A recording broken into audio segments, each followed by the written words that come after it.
क्या हुआ जब प्रयागराज महाकुंभ के दौरान अचानक प्रकट हुआ सैकड़ों नागों का झुंड, जिसे देखकर सभी लोगों के रोंगटे खड़े हो गए। नागों के इन झुंड का अचानक इस महाकुंभ के दौरान प्रकट होना देवी देवताओं का बहुत बड़ा संकेत बताया जा रहा है। लेकिन किस रूप में और किस कारण से नाग देवता ने दर्शन दिए, वीडियो में होश उड़ा देने वाली सच्चाई आपको बताने वाले हैं, जिससे आपकी कुंभ में आस्था और ज्यादा बढ़ जाएगी और आप प्रयागराज में होने वाले महाकुंभ में जाने के लिए और ज्यादा उत्साहित हो जाएंगे। इसलिए वीडियो के साथ अंत तक बने रहें। सर्वप्रथम महादेव के सच्चे भक्त इस वीडियो को लाइक करके कमेंट बॉक्स में सच्चे मन से हर हर महादेव जरूर लिखें। महाकुंभ प्रयागराज में 13 जनवरी से शुरू होने वाला है, जिससे तकरीबन 40 करोड़ श्रद्धालु पहुंचने का अनुमान है। देश दुनिया से करोड़ों लोग इस महाकुंभ में आकर संगम में डुबकी लगाकर अपनी मुक्ति का मार्ग तय करने वाले हैं, क्योंकि ऐसा कहा जाता है महाकुंभ में जो इंसान एक बार गंगा स्नान कर लेता है, उसके सहारे पाप धुल जाते हैं और वह बैकुंठ का हकदार बन जाता है। लेकिन यह महाकुंभ प्रयागराज में ही क्यों लगता है? आपके मन में भी यह सवाल जरूर आता होगा। इसके पीछे एक पौराणिक कथा निकलती है। जब देवताओं और असुरों ने मिलकर समुद्र मंथन किया ताकि अमृत प्राप्त किया जा सके, तो इस समुद्र मंथन में सबसे पहले विष प्राप्त हुआ, जिसे भगवान शिव ने ग्रहण किया। और जब अमृत प्राप्त हुआ तो इसे पाने के लिए देवताओं में और असुरों में संघर्ष होने लगा। तब उस संघर्ष के दौरान उस अमृत की 4 बूंदें 4 अलग अलग स्थानों पर गिरी, जो थे हरिद्वार, प्रयागराज, नासिक और उज्जैन। तब से लेकर आज तक इन 4 जगह पर कुंभ मेले का आयोजन होता है। लेकिन प्रयागराज में लगने वाले इस कुंभ मेले को महाकुंभ क्यों कहा जा रहा है? इसके पीछे भी बहुत बड़ा कारण है। कुंभ मेले का महत्व न केवल धार्मिक है, बल्कि इसका ज्योतिषीय आधार भी है। जब सूर्य, चंद्रमा और बृहस्पति एक विशेष ज्योति से स्थिति में होते हैं, तब इन स्थानों पर मेले का आयोजन होता है। सामान्य तौर पर कुंभ मेला हर 4 साल में होता है, अर्ध कुंभ 6 साल में, पूर्ण कुंभ 12 साल में। लेकिन ये जो 13 जनवरी से प्रयागराज में महाकुंभ लगने वाला है, ये 140 वर्षों में केवल एक बार प्रयागराज में आयोजित होता है। तो जरा विचार करिए, ये महाकुंभ कितना खास होगा अगर हम इसे देख पा रहे हैं, इसमें शामिल हो पा रहे हैं, तो हम कितने भाग्यशाली हैं। महाकुंभ का यह मेला धार्मिकता, आस्था और संस्कृति का एक अनूठा संगम है। यह आयोजन न केवल भारत के विभिन्न कोनों से लाखों लोगों को जोड़ता है, बल्कि विश्वभर से हजारों पर्यटकों को भी आकर्षित करता है। लाखों श्रद्धालु संगम में स्नान करते हैं, जिससे उनके पापों का नाश होता है और उनकी मुक्ति का मार्ग प्रशस्त होता है। ऐसा कहा जाता है, रात्रि के समय अमृत वेला में देवी देवता स्वयं संगम में स्नान करने आते हैं। लेकिन वो किस रूप में यहाँ आते हैं? आप उन्हें कैसे देख सकते हैं? क्या हुआ जब रात्रि को 2 बजे उठकर एक भक्त ने साक्षात देवताओं के दर्शन किए? आज के इस वीडियो में आपको वो रहस्यम बताने वाले हैं, जो हाल ही में प्रयागराज में घटित सबसे बड़ी चमत्कारिक घटना है।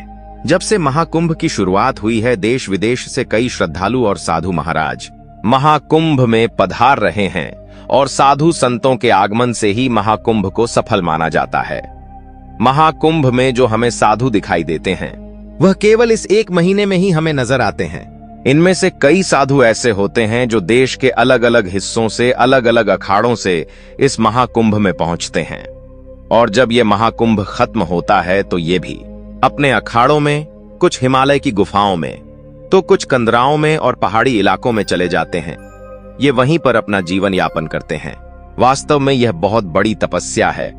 लेकिन ऐसे साधु संतों को जब हम अपनी आंखों से प्रयागराज महाकुंभ में देख पाते हैं, तो यह हमारे लिए बहुत सौभाग्य की बात होती है, क्योंकि यूं साधु संतों का आशीर्वाद बहुत ज्यादा लाभकारी बताया गया है। लेकिन जब हम प्रयागराज पहुंचते हैं, तो हमें एक साथ कई साधुओं का, कई संतों का आशीर्वाद मिल जाता है। यही हमारे जीवन को धन्य बनाने के लिए काफी है। राकेश नाम के एक व्यक्ति, जो दिल्ली में सॉफ्टवेयर इंजीनियर पर कार्यरत थे, जब उन्होंने अपनी जिंदगी की सच्चाई को समझा, तो ये जाना कि भगवान की भक्ति के अलावा इस दुनिया में किसी और चीज में सुकून नहीं है। वे मथुरा वृंदावन गए, जहां पर उन्हें बहुत अच्छा लगा। वहां के साधु संतों से उन्हें केवल एक ही बात सुनने को मिली कि जिंदगी में अगर मुक्ति का मार्ग जानना है तो साधु संत बनना पड़ेगा। अब राकेश जी अपनी जिंदगी में वैराग्य प्राप्त करना चाहते थे। उन्होंने प्रयागराज महाकुंभ में जाने की योजना बनाई, क्योंकि वे वहां पर साधु संतों से जुड़कर जिंदगी को और गहराई से समझना चाहते थे। आगे की वीडियो देखकर आपको भी अपने जीवन से जुड़े कई प्रश्नों के उत्तर तो मिलेंगे ही साथ किस प्रकार प्रयागराज के इस महाकुंभ में सैकड़ों नाकों का झुंड अचानक से प्रकट हुआ और इस चमत्कार के पीछे आखिर क्या रहस्य था वह जानने को मिलेगा। इसलिए अब वीडियो के साथ अंत तक बने रहे। वीडियो को बिल्कुल अंत तक देखते रहे राकेश जी, जो कि एक सॉफ्टवेयर इंजीनियर थे। जब वे प्रयागराज महाकुंभ में आए तो उन्हें अलग अलग साधु महाराज दिखाई दिए। कुछ बहुत शांत थे, कुछ बहुत बड़बोले थे, कुछ ऐसे भी थे जिन्हें जरा सा छेड़ने पर वह बहुत गंदी गंदी गालियां दे रहे थे। तो कुछ ऐसे साधु महाराज उन्हें मिले जो प्रेम पूर्वक रसिक स्वभाव में बहुत अच्छे भाषण दे रहे थे। तभी राकेश जी को वहां पर रह रहे राधानंद जी महाराज बड़े सही लगे। वे जो ज्ञान की बातें कर रहे थे वह उनके दिल में बहुत ज्यादा उतर रही थी। अब राकेश जी उन महाराज का शिष्य बनना चाहते थे। उन्होंने उन महाराज से एक सवाल किया कि मैंने शास्त्रों में पढ़ा है कि जब महाकुंभ का आयोजन होता है तो साक्षात देवी देवता संगम में स्नान करने के लिए आते हैं। क्या हम अपनी सामान्य आंखों से उन्हें देख सकते हैं? तब राधना जी महाराज ने राकेश जी को बताया, क्या तुम सच में देवी देवताओं को देखना चाहते हो? क्या तुम उन्हें महसूस करना चाहते हो? मैं तुम्हें एक राज की बात बता रहा हूं, बहुत ध्यान से सुनना।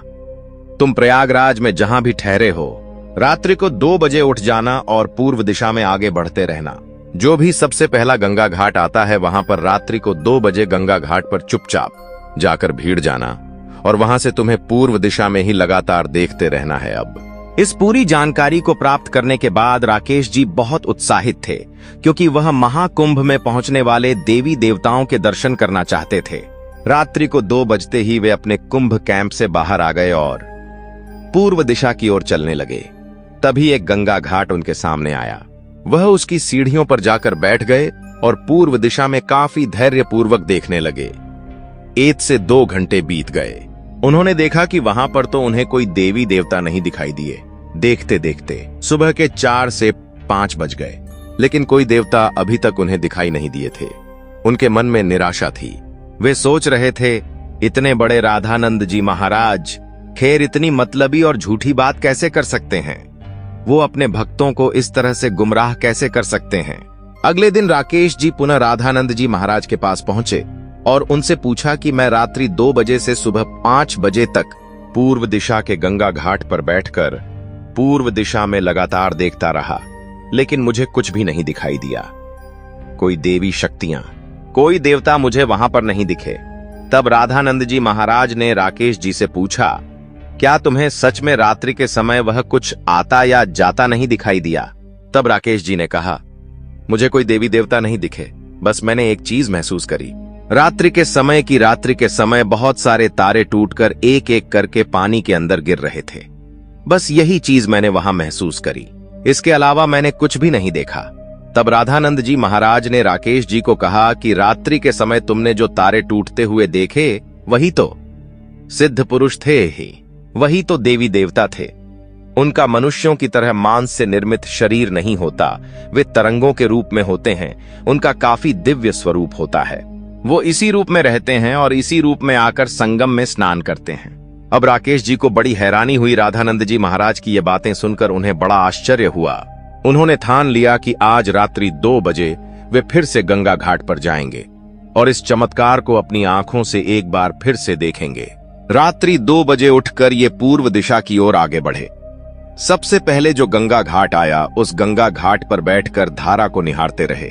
रात्रि के 2 बजे उन्होंने महसूस किया कि बहुत सारे तारे आसमान से एक एक करके नीचे उतर रहे हैं और पानी में गिरते जा रहे हैं। लेकिन आगे जो नजारा राकेश जी ने देखा, उसे देखकर उनके हाथ पैर कांपने लगे। जैसे जैसे वो तारे गंगा नदी के पानी में समाहित हो रहे थे, दूसरी ओर से वही तारे बहुत सारे सांपों का रूप लेकर प्रकट हो रहे थे। ऐसा लग रहा था मानो देवी देवता अपने दिव्य स्वरूप में गंगा नदी में उतर रहे थे और नाग देवता के रूप में गंगा नदी में प्रकट होकर संगम में डुबकी लगा रहे थे। एक एक करके। बहुत सारे नागों का झुंड उन्हें उस समय गंगा नदी के सामने दिखाई दिया। उस रात उन्हें तकरीबन 40 से 50 नाग एक साथ गंगा नदी में विचरण करते दिखाई दिए। नजारा इतना भयंकर था कि ठंड के मौसम में भी उनके मस्तक से पसीने छूट रहे थे। उसने बादल के नीचे कुछ देर बाद उस जगह पर एक अनूठा प्रकाश प्रज्वलित हुआ जिसे सामान्य आंखों से देख पाना असंभव था। उस नजारे को देखकर राकेश जी की आंखें चौंधिया गईं और वे उसी जगह पर बेहोश हो गए। अगली सुबह जब उन्हें होश आया तो वो उसी घाट पर लेटे हुए थे। वे दौड़कर राधानंद जी महाराज के आश्रम पहुंचे और उनसे पूछा कि आखिर ये क्या चमत्कार है। आपके कहने पर मैंने देवी देवताओं को संगम में उतरते देखा, आगे उन्हें नाग के रूप में परिवर्तित होते भी देखा, लेकिन आखिर वो चमत्कारिक आभा क्या थी। मैंने एक ऐसा तेजमय प्रकाश महसूस किया जिसने मेरी आंखों को एकदम से बंद कर दिया और मैं उस समय बेहोश हो गया कि तुम बहुत भाग्यशाली हो। तुमने साक्षात महादेव के दर्शन किए हैं। जिस प्रकार तुमने एक एक देवता को तारे के रूप में गंगा नदी में संगम में स्नान करते हुए देखा, उसी प्रकार देवों के देव को महादेव कहते हैं। सर्वप्रथम सभी देवता एक एक करके रात्रि के समय गंगा के संगम में डुबकी लगाने पहुंचते हैं, लेकिन उनके साथ साथ देवों के देव महादेव भी इस संगम में शाही स्नान के दिन भाग लेते हैं। और जो तुम्हें नागों का झुंड दिखाई दिया कि वो सभी महादेव के गण हैं। इसीलिए जो तुम्हें चमत्कार एक रोशनी दिखाई दी वो कोई और नहीं बल्कि तुम्हें साक्षात महादेव के दर्शन हुए हैं। लेकिन मनुष्य की सामान्य आंखें भगवान को नहीं देख सकती, इसलिए तुम उनके तेज को बर्दाश्त नहीं कर पाए और उसी स्थान पर बेहोश हो गए। यह सच्चाई जानकर राकेश जी भी हैरतांगेज रह गए। उन्हें विश्वास नहीं हो रहा था। उन्होंने अपनी साधारण आंखों से पिछली 2 रात्रि में क्या क्या देखा था, लेकिन एक बात तो तय थी कि इस महाकुंभ का आयोजन 140 साल बाद क्यों होता है, क्योंकि लोग इसे जितना मामूली समझते हैं ये उतना मामूली नहीं होता। आध्यात्मिक दृष्टि से, धार्मिक दृष्टि से इस महाकुंभ का बड़ा विशेष महत्व होता है। राकेश जी अपनी जिंदगी को गहराई से जानना चाहते थे और इस महाकुंभ में पहुंचने के बाद, साधु संतों से जुड़ने के बाद, साधुओं से आध्यात्मिकता का ज्ञान लेने के बाद उन्हें असली वैराग्य मिला। उन्होंने निश्चय किया कि वह आजीवन राधानंद जी महाराज के दास बनकर रहेंगे, क्योंकि वे समझ चुके थे अगर जिंदगी में उन्हें मुक्ति का मार्ग तय करना है तो भगवान की भक्ति में ही अपने जीवन को छोड़ना पड़ेगा, तभी उन्हें ज्ञान मिलेगा और वैराग्य की प्राप्ति करके वो जिंदगी का असली मतलब जान सकेंगे और यही चीज उन्हें जिंदगी में हमेशा शांति और सुकून प्रदान करेगी। जिसके बाद राकेश जी हमेशा हमेशा के लिए अपनी सॉफ्टवेयर इंजीनियर की नौकरी को छोड़कर राधानंद जी महाराज के शिष्य बन गए और उन्होंने संन्यास ले लिया। इस पूरी घटनाक्रम को लेकर आप क्या विचार रखते हैं, मैं नीचे कमेंट बॉक्स में जरूर बताना। अगर वीडियो तुम्हें पसंद आई है तो लाइक करके हमारे इस चैनल को सब्सक्राइब कर लेना, ताकि तुम्हें हमेशा